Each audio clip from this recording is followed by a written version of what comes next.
আসসালামু আলাইকুম। আমরা আরো একটি অঙ্ক নিয়ে চলে আসলাম নবম দশম শ্রেণীর পঞ্চম অধ্যায় ৮ নম্বর অঙ্ক। তবে হ্যাঁ, বলে রাখি ৭ নম্বর অঙ্ক কিন্তু আমি সমাধান করে দিইনি, এটা তোমাদের জন্য এইচডব্লিউ থাকলো, তোমরা করবে। যদি না পারো অবশ্যই আমাদের কমেন্টে জানাবে। তো দেখো, আমরা এখন ৮ নম্বর প্রশ্ন সমাধান করব। আমাদের চলকের মানগুলো বের করতে হবে। তো আমাদের উদ্দেশ্য জেড চলকের মান বের করা। তো কি করা যায়, যেগুলো সমজাতীয় সেগুলোকে সমানের ডান দিকে নিয়ে যাব। তো তুমি চিন্তা করো সমজাতীয় কোথায় আছে। এই যে এটা একটা 2 আর 5 এগুলো স্বাভাবিক সংখ্যা, আমরা জানি এগুলো সমজাতীয়। তো এগুলোকে আমরা এক পাশে নিয়ে যেয়ে ক্যালকুলেশন করব। ঠিক আছে, এক পাশে নিয়ে যেয়ে করবো বলতো ক্যালকুলেশন করব।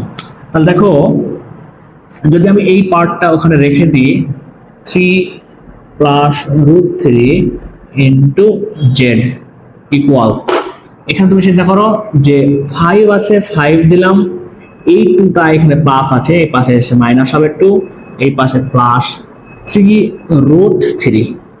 আচ্ছা, তুমি চিন্তা করো 5 থেকে 2 বাদ দিলে 3, প্লাস যা আছে তাই, এই পাশে যা আছে তাই করলাম।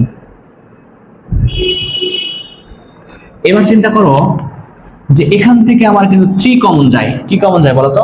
3 কমন যায়। এই যে এখানে 3 আছে, এখানেও 3 আছে। তার মানে দেখো, যদি আমি 3 কমন নিয়ে নিই তাহলে কি হবে, বিষয়টা কি হবে বলো? আচ্ছা, আরেকটা সিস্টেম করো তো, একটু ভাবতে হবে যে এখানে যেহেতু 3 প্লাস √3 আছে, তাহলে আমার কি করা যায়। তাহলে আমি যেটা করতে পারি সেটা হচ্ছে যে এই 3 কে ভেঙে দুটা √3 লিখবো। আমরা কিন্তু জানি যে একটা 3 সমান দুটা √3 গুণ আকারে লেখা যায়। ঠিক আছে, লেখা যায়। তাই আমরা এই 3 কে ভেঙে দুটা √3 লিখলাম গুণ আকারে। কি আকারে বলতো? গুণ আকারে। প্লাস এখানে যা আছে তাই রাখলাম। এবার তুমি বলো তো, এখান থেকে কি কমন যায়? √3 কমন যায়। এই যে √3 আর এখানকার √3 কমন নিয়ে নিলাম, তাহলে আমার এই √3টা কমন নিয়ে নিলাম, তাহলে একটা √3 থাকলো, আর এখান থেকে √3 তো কমন নিয়েছি, তাহলে এই 3 থাকলো। এবার তুমি চিন্তা করো, আমি এই জিনিসটাকে এটার মতো করে বানাতে চাচ্ছি। ঠিক আছে, তাহলে দেখো কি করা যায়। √3 রাখলাম, এই 3টাকে আমি আগে লিখলাম, সমস্যা আছে কি? এবার এই √3টাকে পরে লিখলাম, কোনো সমস্যা নাই। ঠিক আছে, এরপরে দেখো আমরা এই পাশের লাইনগুলো তুলতেই থাকবো।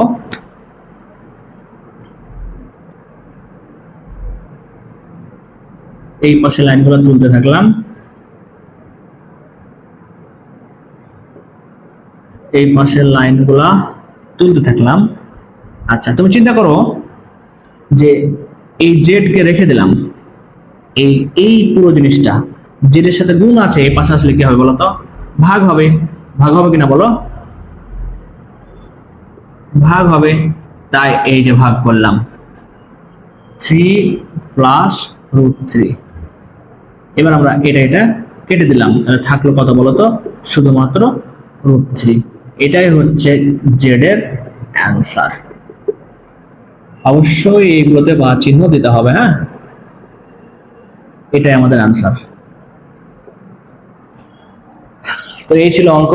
কেমন লাগলো ভিডিওগুলো অবশ্যই কমেন্ট করে জানাতে হবে, এবং কে কোথা থেকে ভিডিওগুলো আমাদের দেখো সেটাও কমেন্ট করে জানালে আমরা খুব খুব খুশি হব। সবাইকে ধন্যবাদ জানিয়ে আজকে ক্লাস এখানে শেষ করছি।